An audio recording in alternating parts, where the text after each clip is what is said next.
ಠಾಣೆಗೆ ಹೋದಂತ ಮಹಿಳಾ ಜೊತೆಗೆ ಅನುಚಿತವಾಗಿ ವರ್ತನೆ ಮಾಡಿದ್ದಾರೆ. ಆ ಎಲ್ಲಾ ವಿಡಿಯೋಗಳೆಲ್ಲ ಈಗ ನಾವು ಅದ್ರ ಬಗ್ಗೆ ವಿಚಾರಣೆ ಮಾಡಿಸ್ತೀವಿ. ನನಗೆ ಬೆಳಿಗ್ಗೆ ಗೊತ್ತಾಯ್ತು, ಆಮೇಲೆ ಅವ್ರ ಮೇಲೆ ಶಿಸ್ತಿನ ಕ್ರಮ ತಗೋತೀವಿ, ಶಿಸ್ತು ಕ್ರಮ ಜರುಗಿಸ್ತೀವಿ.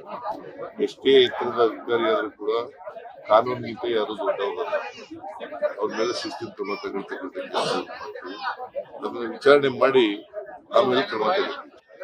ಜನಾರ್ದನ್ ರೆಡ್ಡಿ ಅವರು ಸರ್ ತಮ್ಮ ಮೇಲೆ ಆರೋಪ ಮಾಡ್ತಾರೆ, 12 ಜನ ಸಚಿವರು ಮತ್ತು ತಾವು ಸೇರಿ ರಾಜ್ಯವನ್ನು ಲೂಟಿ ಮಾಡ್ತಾ ಇದೀರಿ ಅಂತ ಪ್ರೆಸ್ ಮೀಟ್ ಮಾಡಿದ್ದಾರೆ ಸರ್. ಲೂಟಿ ಮಾಡಿ ಜೈಲಿಗೆ ಹೋಗಿದ್ದಾರೆ.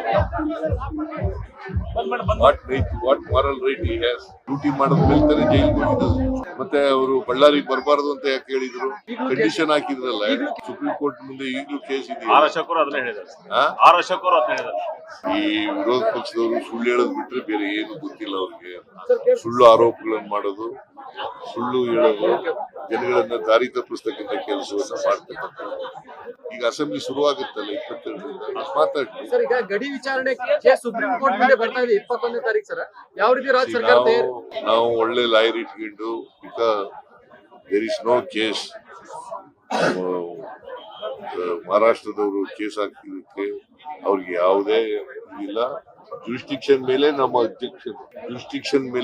ಅಬ್ಜೆಕ್ಷನ್ ಇರೋದ್ರಿಂದ ಜುರಿಸ್ಟಿಕ್ಷನ್ ಮೊದಲು ತೀರ್ಮಾನ ಆಗ್ಬೇಕು. Whether they have locus standi or not, whether they have entitle to file a case or not ಅನ್ನೋದು ಆಗ್ಬೇಕು.